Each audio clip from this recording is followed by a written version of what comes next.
Equality, equity, fair play, fair shake, justness, equitableness.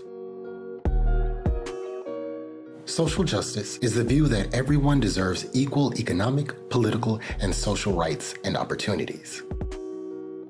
This is especially important for millions of people around the world living with and affected by HIV. Yet those most affected often receive the least attention. Now, we're spotlighting stories of resilience, showing you how to enact change in your own community with just a few simple steps. Starting with the fight against stigma. I just learned last night that my cousin has had difficulty at his job because his boss stopped him from working at certain places on the food line because he's afraid of blood getting in, something like that. And I got really angry about that because it's a level of ignorance that they have still. So I worry about that with my peers. If you only knew, I could embrace my son, I could kiss my son, and I'm not gonna contract anything.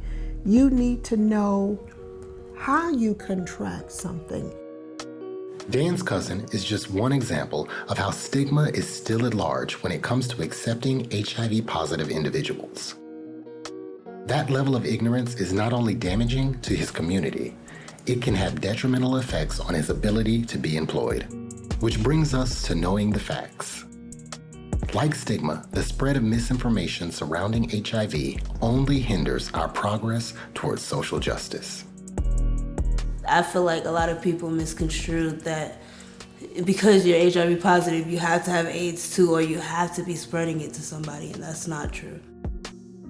HIV contains a lot of falsehoods, a lot of bad narratives and bad connotations around it. So just being aware that the things you do, the things you say, while they may not affect you directly, they can definitely have a negative impact on those around you.